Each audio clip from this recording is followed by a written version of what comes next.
Aku Cahyana, biasa dipanggil Cahyo, Yo atau Yoyon. Nah, sekarang usiaku 17 tahun.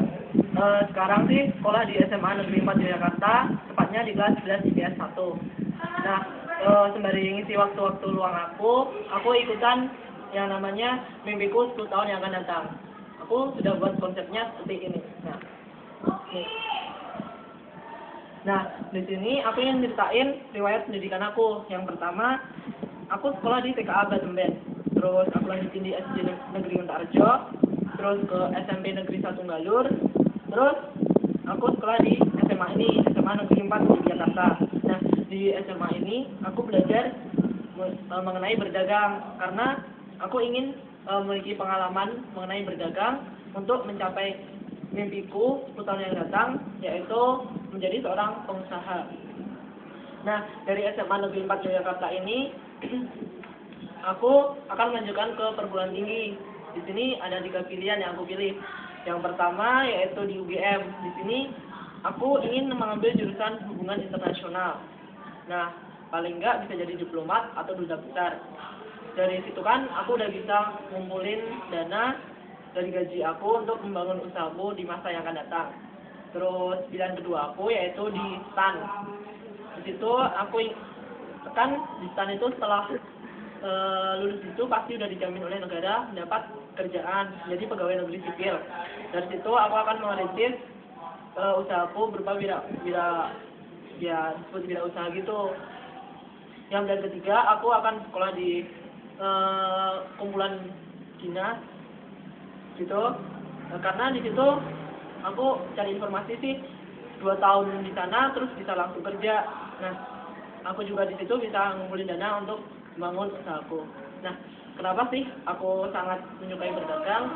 Itu tuh mungkin juga dari keturunan aku, karena bapak ibu aku juga dulunya seorang pedagang, walaupun mungkin itu cuma berdagang mie ayam gitu. Nah, apa sih sebenarnya mimpi aku 10 tahun yang datang? Mimpi aku yaitu mendirikan sebuah perusahaan. Nah, perusahaan itu khusus untuk makanan untuk pertama kalinya. Nah, spesialnya di sini aku membangunnya dengan berorientasi dengan perusahaan makanan yang sehat, berasal dari bahan organik, terus ramah lingkungan juga, dan tentunya murah, terjangkau dari kalangan bawah sampai atas pastinya. Nah, di sini dari mana sih asal bahan-bahan yang akan aku dapat itu? Yang pertama yaitu perkebunan, terus peternakan, dan pertanian yang semua itu dikelola oleh rakyat. Nah, di sini kan bahan-bahannya ada sayur mayur, terus buah-buahan, terus bahan pokok seperti ketela, jagung, beras, terus sagu. Itu kan menurut aku sih sangat potensial untuk dikembangkan jadi makanan baru. Terus dari peternakan ada sapi, kambing, ayam, bebek maupun ikan. Bisa diambil dagingnya, susunya maupun manfaat yang lain. Nah, dari peternakan ini kan nanti akan menghasilkan limbah. Untuk limbahnya itu akan kita manfaatkan sebagai energi terbaru. Nah, di sini untuk membina masyarakat agar mengembangkan pertanian maupun perkebunan yang bersifat organik, kita akan membentuk sebuah tim kerja gitu. Nah, setelah ini udah jadi, kita akan membuat sebuah restoran. Nah, restoran ini rencana sih pusatnya di daerah istimewa Yogyakarta, karena menurut aku di sini tuh masih sangat potensial gitu. Terus habis restoran yang pertama kita buka di pusatnya ini, kita akan membuka cabang di seluruh Indonesia.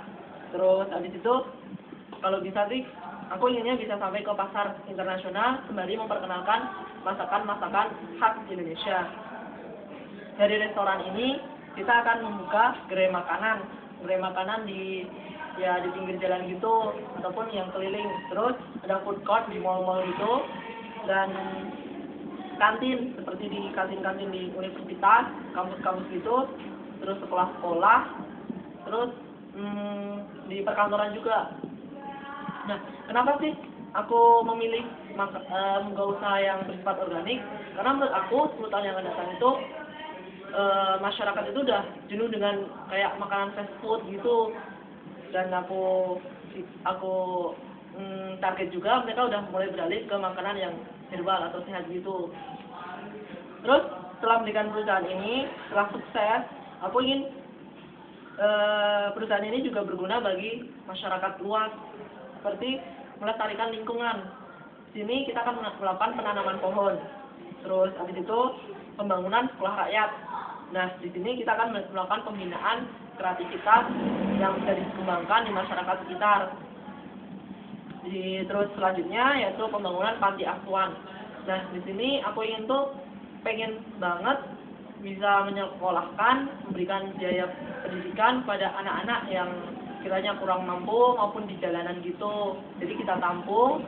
Nah, untuk panti asuhan sendiri ini di seluruh Indonesia, insya Allah, semoga Allah mengabulkan, amin. Terus membuka perpustakaan rakyat, karena menurut aku masih banyak masyarakat rakyat di Indonesia itu masih kurang yang namanya ilmu pengetahuan. Nah, oleh karena itu aku ingin membangun perpustakaan rakyat di seluruh wilayah Indonesia. Habis itu kita membuat perumahan yang ramah lingkungan. Di situ nanti kan kita tunjukkan untuk masyarakat kecil dengan angsuran yang kecil pula. Nah, terus habis itu gimana sih caranya biar orang-orang itu mengenal perusahaan kita itu? Nah, kita melakukan publikasi. Publikasi ini bisa melalui internet, yaitu website, melalui iklan seperti poster maupun baliho. Terus habis itu juga, habis semua ini udah bisa kita jalankan dengan baik, kita akan membuka cabang baru yaitu perusahaan properti. Nah, semua keuntungan ini kita akan gunakan untuk hal-hal yang bermanfaat. Ya, tadi itu seperti melestarikan lingkungan, membangun panti asuhan, perpustakaan rakyat, pembangunan sekolah untuk rakyat, dan tentunya untuk pembangunan perumahan rakyat juga yang relatif murah.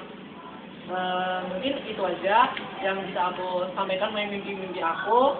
Jangan lupa dukung aku juga. Terima kasih.